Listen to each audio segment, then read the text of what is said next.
Wenn wir über Themen wie Nachhaltigkeit, unsere Umwelt oder die Klimakatastrophe nachdenken, dann ordnen wir diese meist den Forschungsbereichen der Natur- oder Umweltwissenschaften zu. Sicherlich mit Recht, denn sie zeigen uns ganz deutlich, was auf uns zukommt und was für Folgen unser Handeln unwiderruflich für unsere Welt haben wird und leider bereits hat. Aber was wir beitragen können, wir aus den Kulturwissenschaften, das ist der Blick auf die Geschichten und Narrative der Menschen, die sich mit diesen Folgen auseinandersetzen müssen. Und dies haben wir mit unserer Veranstaltung der Environmental Week zeigen wollen, eine Veranstaltung über Nachhaltigkeit in Literatur, Film und Gesellschaft. Ein großes Thema war für uns der Gegenstand Sprache und Kommunikation. Mit Sprache verständigen wir uns über unsere Gegenwart, genauso wie über die Vergangenheit und Zukunft. Wir koordinieren unser Handeln untereinander und erdenken neue mögliche Welten. Und so findet natürlich ganz viel Kommunikation über den Klimawandel statt. Zum Beispiel auch in den sozialen Medien, auf Twitter, TikTok oder Instagram. Deswegen haben wir uns sehr gefreut, den Sprachwissenschaftler Jöran Landschow aus Heidelberg bei uns zu haben. Denn er beschäftigt sich explizit mit Klimadiskursen auf Twitter. Denn dass diese Diskurse überall stattfinden, das ist keine Frage mehr.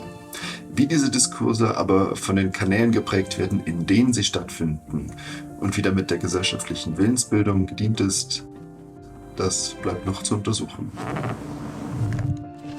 Der amerikanische Schriftsteller Richard Powers schrieb in einem seiner Romane, die besten Argumente der Welt werden die Meinung eines Menschen nicht ändern.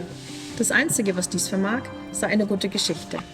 Er spricht hier ganz klar von der Macht der Narrative, denn gerade in diesen sieht er das Potenzial, unser Bewusstsein zu beeinflussen.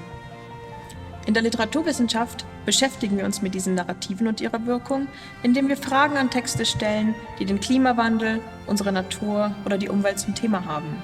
Beispielsweise, welche hierarchische Position nimmt die Natur im Text ein oder auch, werden bestimmte Menschengruppen auf gleiche Weise unterdrückt wie die Natur? Fragen dieser Art haben unsere Studierenden aufs Podium gebracht und 3 Bücher von internationalen Autoren diskutiert. Denn durch solche Auseinandersetzungen können wir ergründen, wie diese Texte unsere Beziehung zur Natur reflektieren und vor allem, wie sie in Bezug auf die gegenwärtigen ökologischen Probleme an uns appellieren.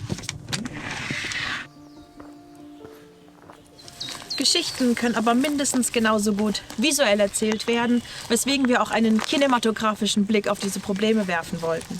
Wir haben dafür den amerikanischen Film Beasts of the Southern Wild gewählt, in dem wir dem kleinen Mädchen Hushpuppi an den Rand der westlichen Zivilisation folgen.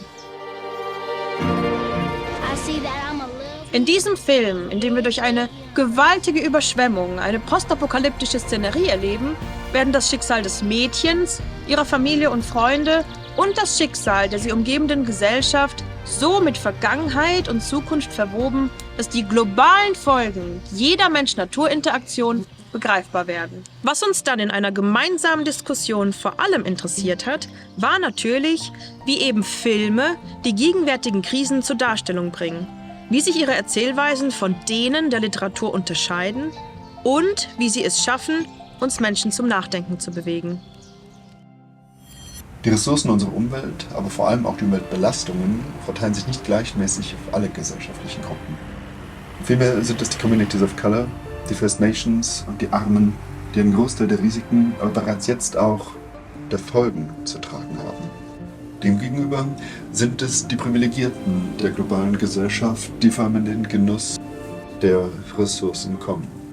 Über diese Problematik sprach Heidrun Friese, Professorin für interkulturelle Kommunikation an der TU Chemnitz.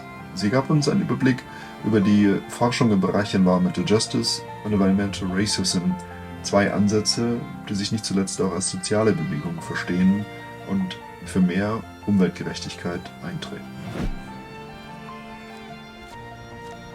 Wie lässt sich solch eine Veranstaltungswoche besser abschließen als mit einem gemütlichen Leseabend und ganz viel Literatur? Die Lesebühne des Instituts, der fliegende Sessel, war dafür das geeignete Format. Denn mit eigenen und fremden Texten können hier Gedanken und Perspektiven und vor allem Geschichten ausgetauscht werden. Und unsere Studierenden haben wirklich wunderbare Texte vorbereitet, die sich mit den so wichtigen Themen der Environmental Week auseinandersetzen.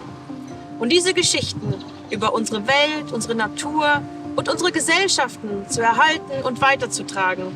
Das bleibt auch weiterhin unsere Aufgabe.